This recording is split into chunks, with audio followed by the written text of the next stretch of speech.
안녕하세요, OEPC입니다. 오늘 본체 조립은 약간 특이한 반조립 대행 건이 될 것 같은데요. 주요 컨셉은 원래 사용하던 본체가 이 토렌트 요 케이스 있잖아요. 요 케이스를 원래 사용하던 본체였는데 그 전에 사용하던 그 구성이 생각보다 좀 이상한 구성이었어요. 딱 봐도 이제 조합상 이상해 보일 수 있을 텐데요.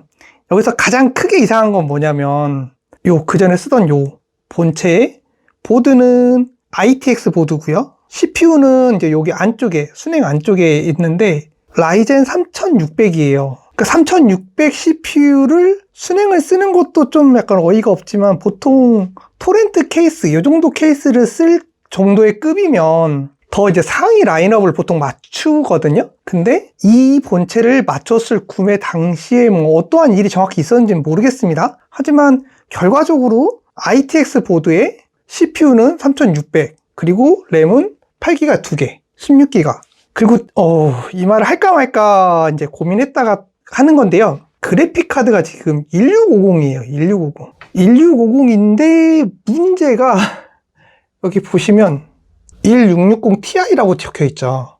근데 자세히 보면 스티커가 중첩으로 붙어 있는 거 보이세요? 이게 사기예요. 누가 어떻게 사기를 쳤는지 솔직히 잘 모르겠습니다. 그리고 좀 구매하신 지 오래됐어요. 그리고 이제 지금 본체는 켜본 상태예요. 근데 실제로 1650이었어요. 스티커에서는 1660ti라고 되어 있는데 켜보니 1650이어가지고 제가 좀 약간 당황했었거든요. 뭐지? 내가 지금 딱 봤을 때 뭐 잘못 봤나? 뭐 이랬었거든요. 누가 이렇게 어떻게 유통을 하고 이렇게 팔아먹었는지 솔직히 아직도 모르겠습니다.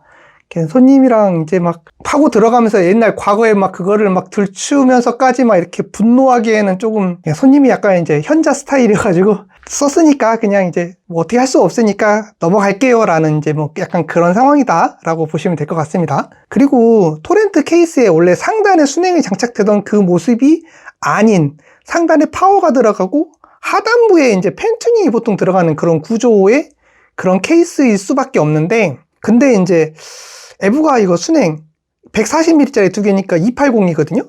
280 순행을 꼈어요. 이렇게 CPU는 3600인데 이 조합도 일단 말은 안 되는데 이 조합에서 근본적으로 문제가 뭐냐면 이 제품이 펌프가 여기 있잖아요. 위쪽에 펌프가 있고 호수가 아래쪽으로 향하면 여기 안에 들어있는 에어포켓 공기가 있을 거 아니에요. 그 공기가 위쪽에 존재를 해요. 그러니까 에어포켓이 펌프에 있으면 안 되거든요. 펌프가 도는데 그 안에 공기가 있으면 펌프가 물로만 이루어졌을 때는 물을 밀어내면서 이렇게 펌프가 돌 수 있는데 거기에 공기가 있어 버리면 에어포켓이 있는 순간 그 펌프가 제 역할을 못해요. 그러니까 돌지를 못해요. 밀어내야 되는데 밀어내지를 못해요. 물로만 구성되어 있어야 펌프 안에 그래야 물을 이렇게 밀어내면서 돌거든요. 근데 여기 에어포켓이 생겨버리면 펌프가 제 역할을 못해요. 그러면은 RPM대로 계속 돌면서 발열은 또 안 되겠죠? 펌프가 이게 물이 안 도니까. 그래서 이렇게 장착을 하면 에어포켓이 여기 생기기 때문에 이렇게 장착하면 안 돼요. 그러면 이 상황에서 그나마 만약에 원래대로 어쩔 수 없이 만약에 이 부품 조합으로 다 샀다 이렇게 샀다 그래서 뭐 결과적으로 상단이 안 되니 어쩔 수 없이 장착을 해야 된다 라고 한다 그러면 얘를 세워가지고 뭐 이쪽에다 장착하는 방법이 그나마 차선책이 될 수는 있을 거예요. 이렇게 세워서 장착하면은 이쪽이 위로 올라가면서 에어포켓이 위에 생길 거 아니에요. 이쪽 호수 쪽에. 그러면은 여기 펌프 쪽에는 물이 있을 거니까 그래서 돌긴 돌거든요. 그래서 그나마 괜찮고 뭐 좀 더 좋은 방법으로는 세워갖고 라인이 뭐 이제 이것도 애매하긴 한데 반대로 뒤집어서 하면은 아무튼 여기에만 에어포켓만 안 생기면 되거든요. 그러니까 에어포켓이 뒤집어져서 만약에 이쪽에 라디에이터 끝자리로 세워서 이쪽에 에어포켓이 생긴다. 그러면은 또 괜찮기도 하거든요. 그래서 펌프 쪽에만 안 생기면 되는데 에어포켓이 펌프 쪽에 생기는 이 구조가 제일 안 좋거든요. 그래서 요게 돈은 돈대로 들여놓고 참 구조적으로 안 좋다라는 부분이 안타깝고요. 그리고 그래픽 카드가 스티커를 이렇게 1650을 1660ti라고 스티커를 붙여갖고 이렇게 작업되어 있는 것도 너무 좀 황당하고요. ITX 보드가 더 작은 보드가 더 싸지 않거든요. 같은 성능 대비 조금 더 비쌀 거예요, 보통. 아기자기한 맛에 좀 작게 만드는 그런 구성에서 그런 용도로 ITX 보드를 쓰는 건데, 여기에서는 솔직히 이 보드를 쓸 이유가 전혀 없어서 이것도 솔직히 좀 제가 관점에서 봤을 땐 너무 에라이고요. 이래저래 이제 조금 약간 안타깝게 좀 잘 못 쓰여진 상태로 좀 오랫동안 썼는데, 이제 두고두고 이제 벼루시다가 이번에 이제 고객님의 이제 판단입니다. 이번에 이제 상담 끝에 이제 니즈를 이것저것 오밀조밀 모아가지고 한 조합이 이건데요.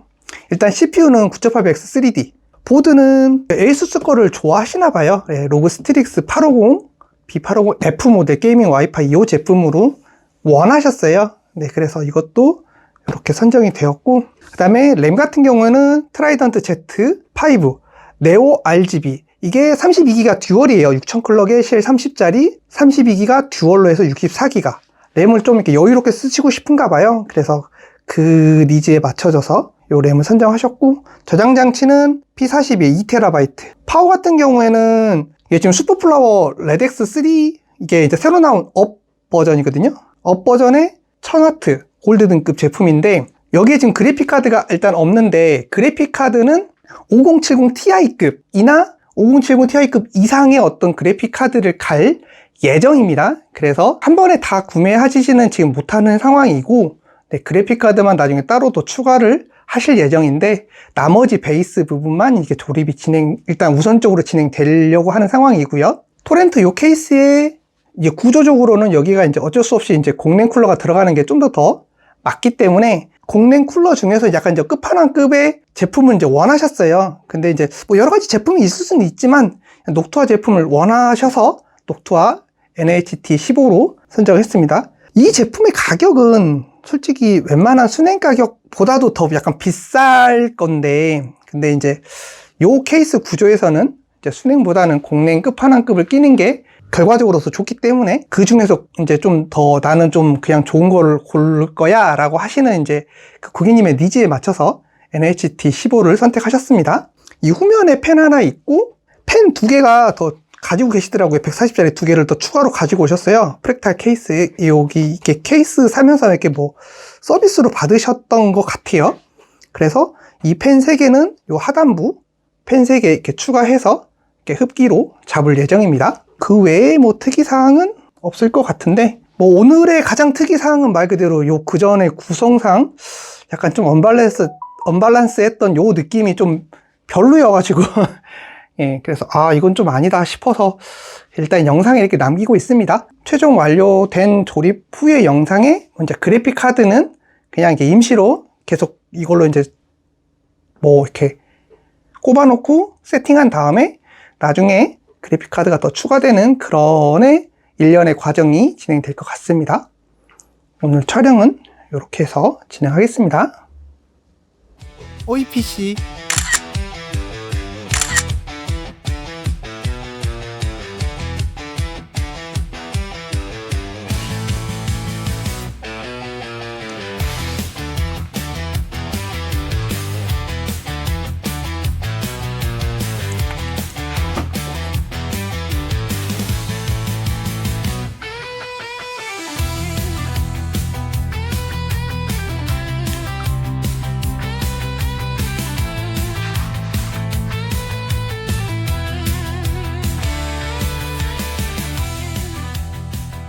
네, 이렇게 해서 최종 조립은 일단 완성되었고요. 여기서 보시면 녹투아 펜이 생각보다 펜이 이렇게 두툼해요. 거기에 메모리 같은 경우 살짝 좀 더 튀어나와 있으면 그만큼 좀 더 전진 배치를 해야 되는 그런 상황이다 보니까, 상급 녹투아, 이렇게 D15 같은 요런 상급 녹투아 요런 펜을 달려고 하시면 케이스가 생각보다 좀 이렇게 커야 되는 거가 관건이긴 해요. 그래서 뭐랄까, 이런 상급 공랭을 달 때는 이 케이스의 두께가 되는지 하나의 체크 사항이 될 것 같고요.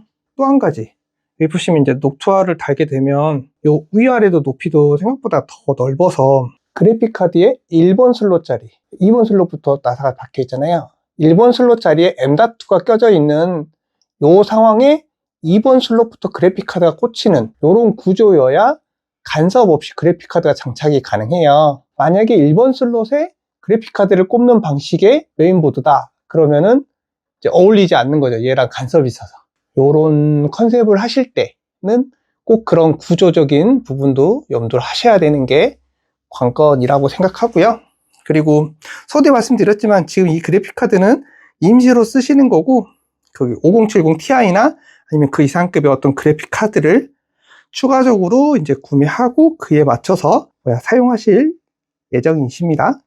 토렌토 요 케이스에서 이제 후면팬 요 140mm짜리를 하단부로 장착을 할까 말까 지금 그걸 고민하고 있었는데요. 일단은 그래도 후면팬에 이렇게 바람을 바로 직접적으로 빼주고 이렇게 계속 이렇게 혼자서 열일하는 요 팬이 하나쯤은 있는 게 좋다라는 생각과, 흡기가 많고 계속 공기를 이렇게 쏴주면 알아서 뚫린 구멍으로 이렇게 공기가 다 빠져나갈 거다라는 생각이 둘 다 공존하고 있거든요, 제 관점에서.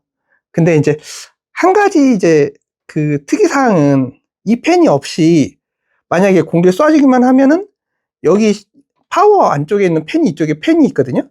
그러면 파워의 팬에 의해서 공기 흐름이 일로 많이 가면서 뜨거운 공기가 일로 많이 가지 않을까라는 우려사항이나 뭐 혹시나 하는 그런 것 때문에 그래도 공기 흐름을 이쪽으로 강제적으로 이렇게 흐름을 만들어 주는 게 좋겠다라는 생각으로 일단은 이렇게 장착을 해가지고 테스트를 해볼 생각입니다. 그래서 하단부에서 이제 그래픽카드 쪽에 공기 쏴줄 거고, 전면 180mm짜리 두 개가 전반적인 흐름을 만들어 줄 거고, CPU의 발열은 이제 녹토에서 알아서 처리할 거고, 이런 공랭 시스템의 흐름을 만들어 줄 것 같습니다. 이번 본체 조립은 뭐 이렇게 그 전후의 상황에 따른 뭐 특이사항 뭐 요 정도가 관건일 것 같습니다. 오늘 촬영은 이렇게 마치겠습니다.